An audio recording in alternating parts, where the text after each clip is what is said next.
happy Friday, everybody. As you can see, I'm not alone today. There's two of us. There's two of us. Surprise. I managed to convince Kathy to come and stitch with me. Which is kind of what I've been doing all week. But...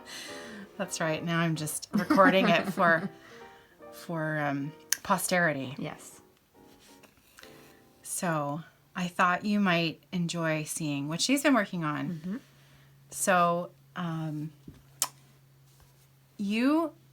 before I say when you started this, mm-hmm. do you want to show them the picture of what it's going to look like when it's done? Okay. Yeah. There. So there we go. This is a Dimensions kit, the Gold Collection Petites. What is it? Stacked teacups. Mm-hmm. So there you go. And Kathy started this for Sunday high tea. She started this on Sunday. I was like, on Sunday. Last Sunday. Yeah. Today's Friday. Mm-hmm. So you do the math. Sunday to Friday. She has been working on this every day, and I've been watching it come to life. Yeah. It's beautiful. I like the colors, too, better than what it showed up. Oh, yeah. Pattern. No, the colors are just gorgeous. So you changed the background a little bit. You made a decision to change the background? Yeah, I called for 3 threads, but I decided I'd change it to 2, so it wasn't as thick. And it's a tent stitch. It's just a half cross? Half cross. And I like just the single one. I like the effect as well. Mm-hmm. A little lighter. Good background. And that bird is perfect. I know, I'm hoping to get over to him so I can start backstitching him. So she's decided to backstitch today while we chat. The background is difficult to see against the white, so... Yeah. So right before we started recording, I made a little discovery that because I'm doing this flower here, I'm starting down in this corner, and I realized that the one that I'd stitched up here is 1 square off. All that work. I know. So, but fortunately it's a tiny little flower. But you know, when it's 1 over 1, it's not a lot of fun to rip out. No. Now, I've seen people ripping out in different ways. Like, I've seen some people use stitch rippers, or like seam rippers. Like a seam ripper? Yeah, have you ever done that? Ginger Gerald's windmill gave me a lot of trouble.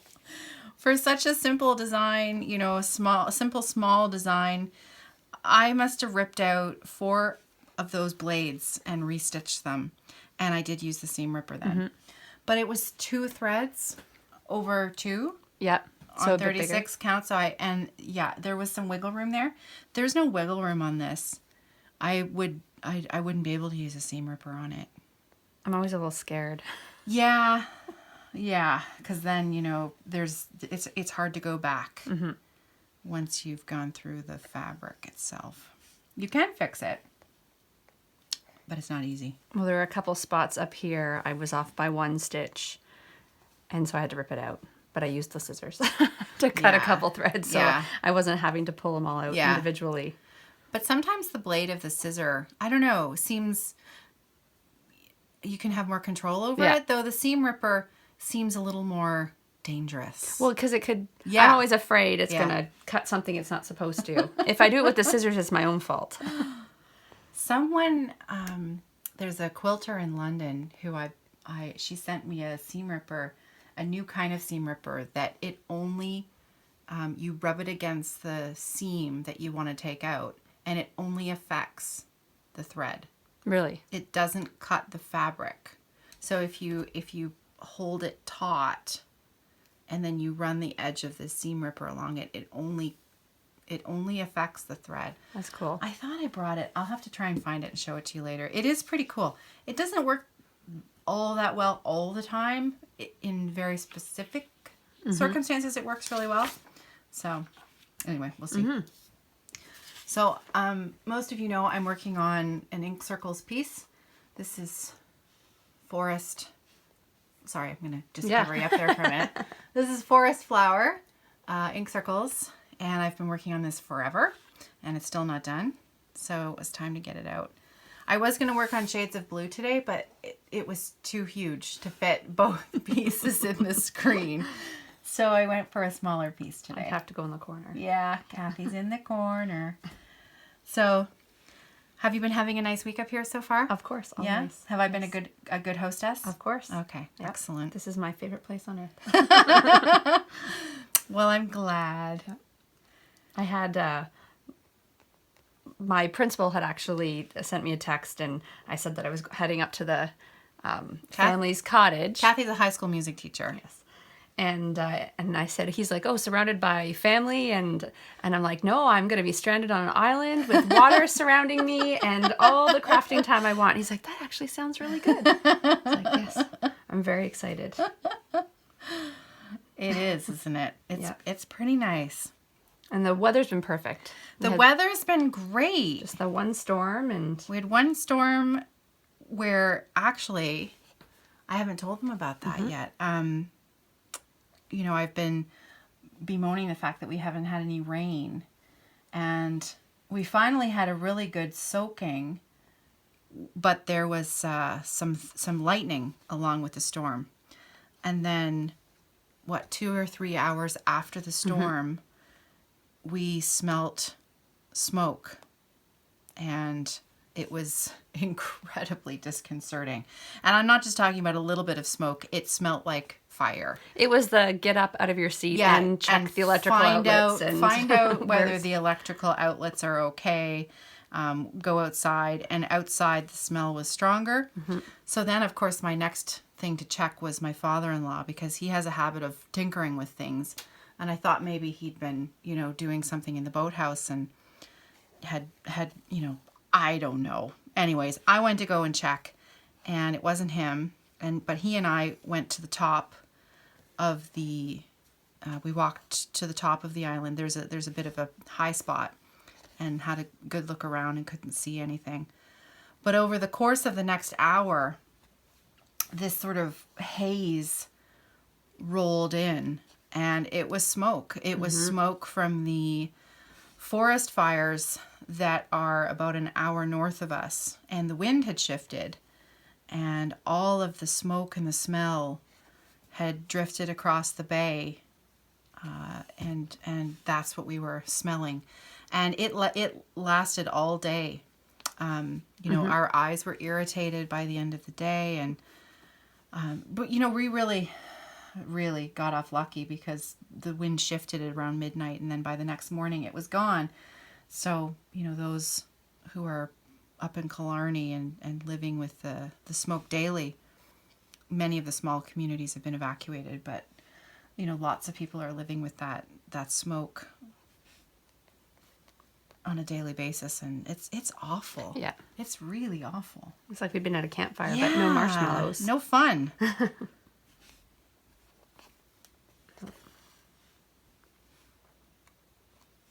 So we did get some rain, good amount of rain.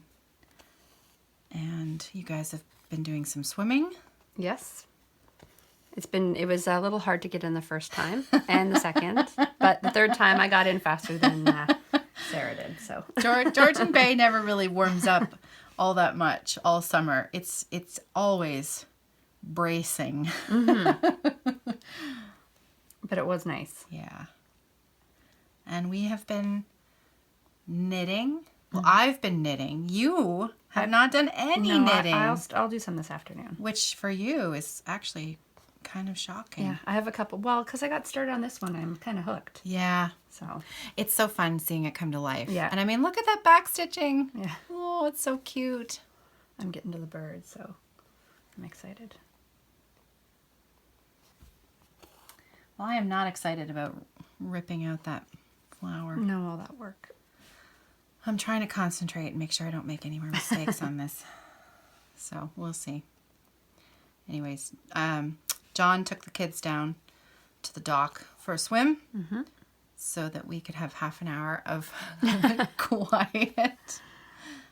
And there's definitely a lack of quiet sometimes. Yes. Yeah. And Sarah and Nicholas play really well together. But there is constant chatter. And we had John's sister and her family arrive on Wednesday. She lives in Italy. She lives in Italy with her husband and children. And they all arrived on Wednesday along with my nephew Jonathan's girlfriend. And so there are 5 of them. So we had everyone over for dinner here last night. So the 6 of us, and then there were 6 of them because, of course, my father-in-law came as well. So we fed 12 people last night. And it was full. Yes. It was a full cottage. It was a full cottage. Yeah. We had to use the table out in the breeze room as well as the regular dining room table. But it was a delicious barbecue. It was fun. So. We had a barbecue, and I think that's sometimes the most simple thing to do when you're trying to feed so many people. Yeah.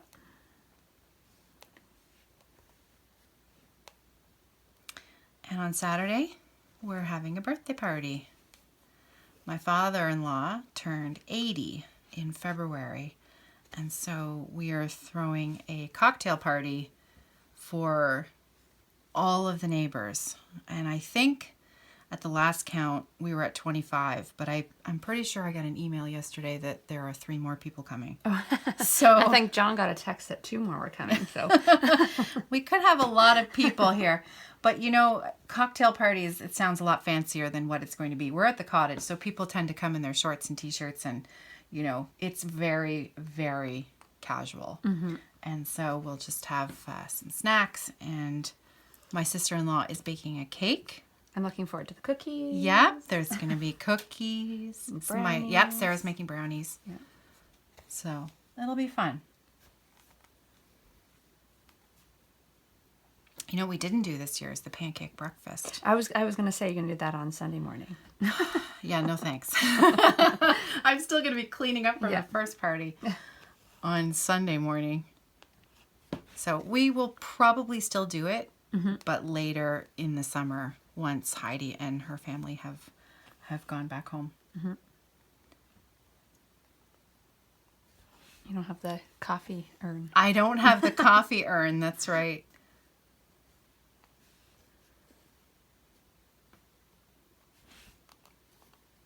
We started the tradition of a pancake breakfast here, similar to, having a large Thanksgiving dinner with all of our friends up here. And what was that, 4 years ago? I think so, yeah. And Kathy, being the entertainer extraordinaire at her high school, she has access to all of the good stuff. So she brought a 40 cup? 40 cup, yeah. 40 cup coffee urn with her. We ran the generator to make the coffee, and then we kept it warm with the solar power. Mm-hmm. I just don't drink coffee, so. I drank all the 40 cups myself. Well, it was nice, actually. There was quite a bit made for a little while. For the whole day. Yeah. I think I got a lot of stitching done that day and stayed up really late. I think so. Yeah. So I've been working on my mom's blanket. I've posted a few pictures on the Facebook group that I'm almost done. Almost done. That's why I have done very little stitching this week, because Kathy is a taskmaster and has been keeping me really, really motivated. Because I know when you're done, you're going to feel so good. So I do complain a little bit to her, but it is in jest. Yeah. Because I do really, I appreciate that you're keeping you on task. Yeah, you do keep me on task, and I tend to, get distracted easily. So it's been nice. And I'm so close. I'm almost done. So close. I just finished row 23. It is a 28 row repeat. So row 23 is done. So 4 more rows of pattern. 5 more rows of pattern, if you count. No, 4. You're on 23? I'm on... You just I finished 23. 24, 25, 26, 27, 28. 5. Yeah. 5. But you said the one that you're on doesn't count. Exactly. Yeah. Well, you have to start it though. I need something. Yeah. Something to go on. So yeah, 5 more rows of pattern and then 6 rows of the border pattern and then bind off. And I am done. Yep. It is big enough to completely cover the top of a queen size bed. Or your daughter snuggling on the My couch. daughter, my 17-year-old daughter, who is not tiny, you know, she's a regular sized teenager, completely covered herself up, and I continued to knit. Yeah. So that was kind of funny. And Clara insisted, Kathy's daughter Clara insisted on covering up with it this morning. As well. Yeah. Oh, did she? Mm-hmm. It was cute. You'll have to make a couple more. Oh, yeah. I'll get right on that. I like the pattern though. I'm like, I should get some wool. It is a beautiful pattern. So it's called Umaro by Brooklyn Tweed, and it is a really, really beautiful pattern. Granted, I am maybe going to do it again. For us, it won't be quite as big, and it'll be a while before I do Before you do it again. Yeah. I have a few other things I'd like to finish first. Yep. Couple shawls. Couple shawls. The fall's coming. Yes. Perfect shawl weather. Oh, I know. I have a few things on the go that I'd like to finish up. I'd really like to finish this piece, but I don't know if it's going to happen before the end of the summer. But it's been nice to... The colors are so pretty. Yeah, they are. I love them. Now, is this a series of... This is not a series, but many of her designs are similar style, right? So they have that look. You can always tell. Usually, you can tell in ink circles by its look. So this is 14 count Aida, or it looks smaller than 14 count. It's 18 count Aida. Yeah. That's really nice.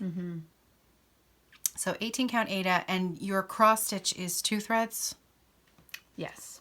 Okay, so 2 threads of regular cross, and then the background is 2 threads of a half cross. Yes. Okay. Yeah, I tried it with the 3, but it was just so thick. Yeah. So. Yeah.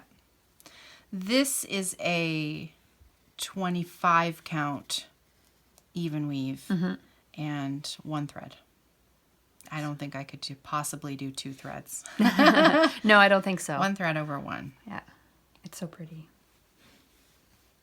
It is. I know now, once I get this one done, I feel like I need to finish it now. You kind of do. I do. It's the gauntlet's been thrown because Well, I've just got the you've done bottom so teacup. much. But when you look at it, the bottom teacup is actually kind of huge. It is huge. Yeah, there's the... But today, it's only Friday. It is. It's early. Yeah. So the bottom teacup, just a little lower there. The bottom teacup, the leaves. But I have done all of the... You back could to it. totally do that. You could totally finish this. I might not get any knitting done, but... Well, I know, but you would have this done. I know. In Start a and week. finished. Yeah. In a week.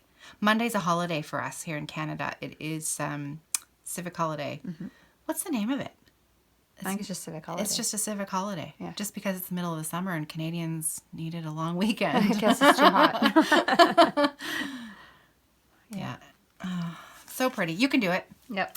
So I'll keep working on my blanket and you keep working on your teacup. And together, we'll both have a finish by the end of the weekend. I think that sounds like a plan. That's a good one. I could probably pull out my... Where did I end up there? Pull out a shawl and finish it too. Yeah? I have a couple that are pretty close. You have a few that are nice and close. Then it'd be like, a real finishing weekend. I just got this really cute book for my birthday. I'll show you on Monday. Yeah. I'll show you on Monday's episode because I bought Kathy this book for her birthday. And of course, one of them, I had to buy one for myself as well. It's an awesome book. And I'll show you all about it on Monday. We may actually even do a project out of it this weekend. Possibly, if we have time. Yes. We have a lot to do. Yeah. Okay, I came to the wrong side here. I know it's a matter of finding your spot again. Yeah. There we go. Now, out of curiosity, and I'm pretty sure I already know the answer to this, the way that you stitch, lots of people do half of the cross and travel across the row and then come back the other way, completing the cross. If I'm not mistaken, you are a complete each cross as you go I am kind of stitcher? Whatever I'm in the mood for. Ah. It depends. Like sometimes I am. When I started down here, Yeah. I started off with the one, but then it was such a big block of them that it would travel Then faster if I did that half. way. So it can completely...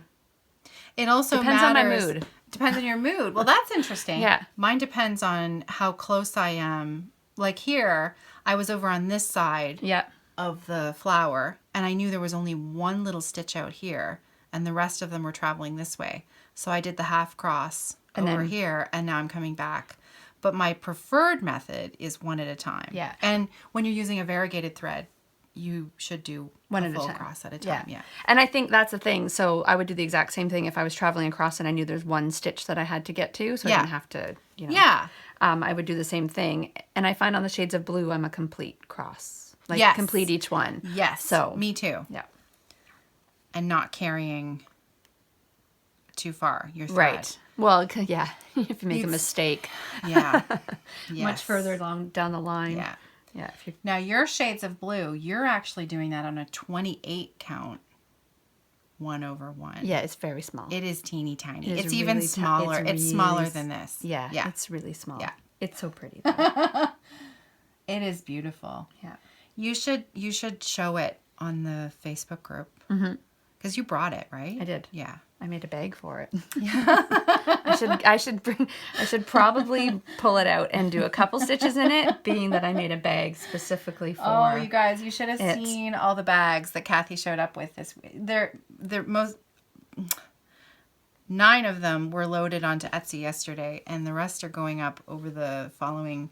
It's probably going to take me a week to load in all the bags that you brought. So there were a couple. There were a few. So yeah, you made a bag for it. Yep. Very large bag. My child fit in it. Super sized. Yep. She texted me and she said, "I've just made the biggest ever tote ever." And then I got a picture of a bag with Clara in it. Yes. I couldn't do it up, but she could completely immerse herself in the fabric. So that was pretty good. Yeah. 1, 2. There, I finished the little flower. Yay! That one is now correct. And in the right location. It's in the right location. That's always a good thing. Oh my goodness. All right. So when did you start stitching? How old were you? I'm thinking junior high. So I lived in Edmonton, so 7, 8, 9, 10. But I thought you might ask me that question. I was like thinking, like, if somebody asked me when I started stitching, what would I say? I had the most wonderful grade 8 music teacher. And the first thing I remember. You did? Who was your grade 8 music teacher? Miss Pryor. I don't know her. Yeah. She got married, so then she was Tanya Marie Cooper. And this was out in Edmonton. Oh. This was out in Edmonton. Of course. See, I always feel like I've known Kathy forever, my whole life. But I haven't. No. Isn't that weird? All right, so grade 8 was in Edmonton. Grade 8 in Edmonton. Okay. I had a different music teacher actually every year. Okay. Except for 12 and OAC. But OAC is grade 13 in Ontario, but we no longer have it. We only go to grade 12 now. Yeah. Anyway, she was wonderful, and I had this pink cross-stitching book, which probably a lot of people had, like with a whole bunch of different patterns and stuff. I think I've seen it at the Value Village and whatnot, one of those ones. Yeah. And it was like a teacher one, and I made that for her. I had no idea how to cross-stitch, but I cross-stitched that entire thing for her. And the back of it, like, I didn't know about hiding your knots or, like, direction of cross. Yeah. Oh, it was all like over knots the on the back and everything was, but I bet she loved it. well, yeah. And that was sort of the first thing I remember finishing. I remember starting. Yeah. And probably the first thing I finished and started. No. Isn't that funny? Yeah. It finished and started. I know. Me too. Mine was a pincushion. It took me 2 years and it was like this big. Yeah. So.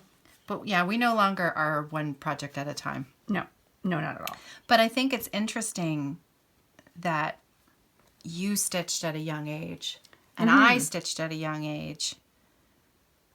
And then, you were a music major and I was a music major. And then my brother went and married you. Yeah. That's right. Yeah.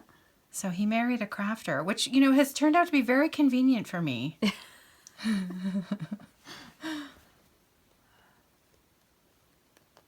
He's not even here. No. I don't even know if people realize that. Kathy comes up every summer with her daughter. My brother does not come.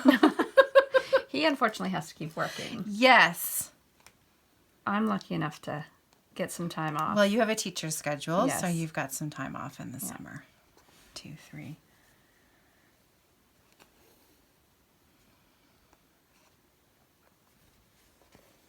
I do find it difficult sometimes with backstitching to where did I start and where did I finish? Yes. Especially when they're not, when they're the longer stitches and when you can't do the each one. Yeah. I learned how to do something called couching on the windmill design. And I had never done it before. And I actually had to message Gerald. And I had to say, how do I do these? Is it one long stitch or should I... And he says, oh, well, I couched mine. And I said, okay, how do I do that? Yeah, what's a couch? So he explained how to do it. And basically what it is you take the one long stitch and then you pick a few spots along it and you come up in a hole, take the thread over, and then go back down in the same hole, effectively tacking it down. Yeah. That's all it is. That you do that a couple of times along that huge line. Well, sometimes there's one that's just close enough that you could probably do that. So that was fun, learning how to do something new.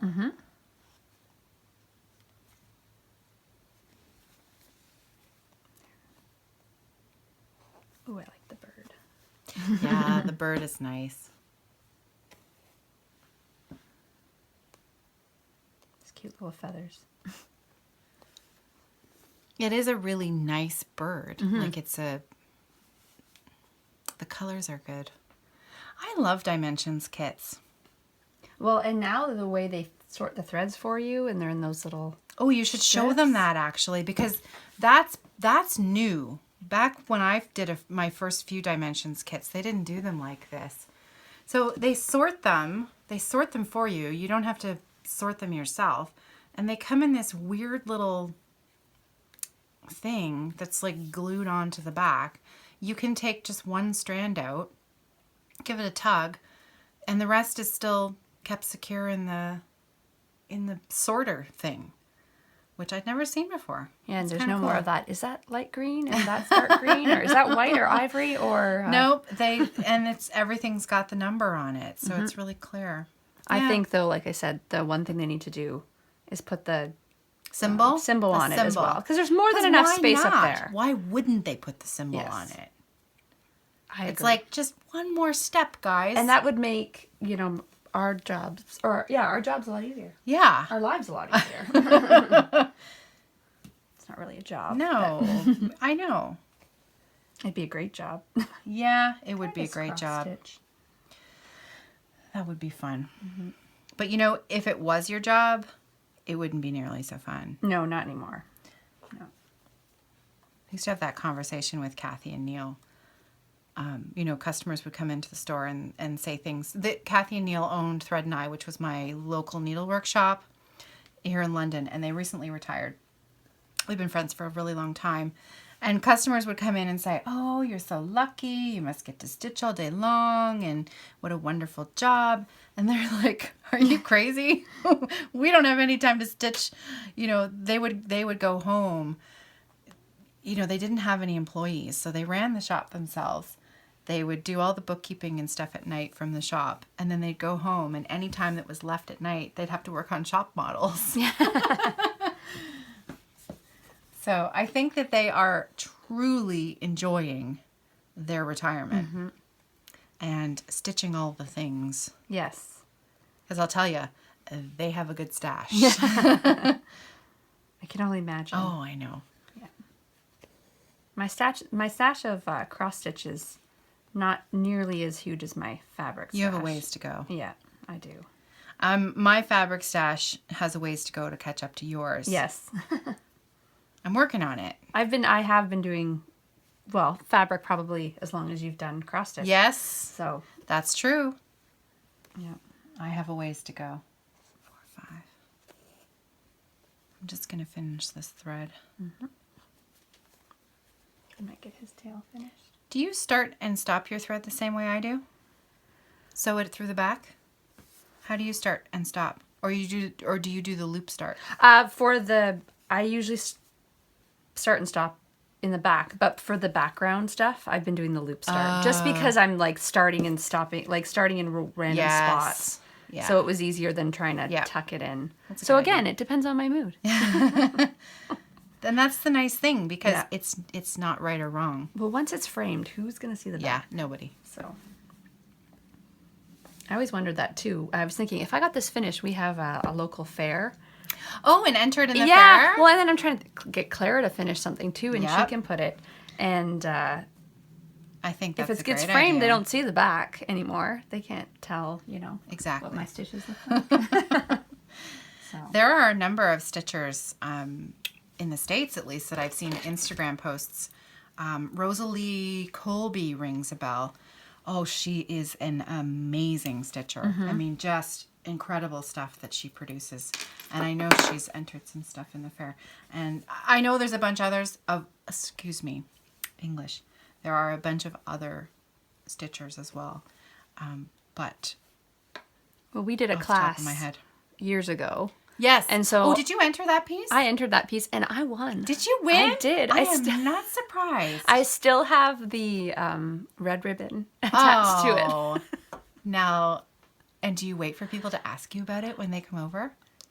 Well, it's in my craft room, so not everybody goes by craft room. When it was in our old house, it was hanging up with the ribbon attached to it. This was it was shepherd's bush, wasn't it? I think, yes. Yeah. It was a shepherd's bush specialty threads. It was tiny. It was about this big. And there were 3 flowers in the set. Amaranth was the one that we did. I know there was a violet and, what was the other one? I can't remember. But they were so pretty. And there was a little border along the bottom, pulled threads, cut work. I mean, it was beautiful. Yeah. It was the first time I'd done a lot of those stitches. Yeah. Probably the last time I did a lot of those stitches, That's when you were still living in London, too. Yeah. For university. And you won first prize. I did. Wow. I was so pleased. I won a couple things that fair. I should enter more often. You totally should. Win your $5. Yep. I think I put a painting in, and I actually won. Oh, did you? I won like Fair Choice or something, and I got like $50. That's awesome. Yeah. So that's really cool. I know. I'm thinking, Clara, that's an untapped. That's an untapped source of revenue. Yeah. Come on, Clara. How many things can you enter in the fair? Well, that's what I'm thinking. When we get back in August, I should look up the fair book and be like, okay, let's do one thing a day. We can buy some more stash with our winnings. Yeah. All right. I am going to have to concentrate to rip that out. Yeah. Otherwise, I'm going to start ripping out the wrong flower. Then I'm really going to be mad. Awful. All right. I think we're going to say goodbye. Thank you for joining us today. This was really fun. It was fun. Thank you for joining me today for agreeing to do this. So I'm hoping to still get a little bit of video of Clara for Monday. We'll see. We've got a lot to do this weekend, so we better get to it. Please join us on the Facebook group, Friday Off the Grid, and share your progress there.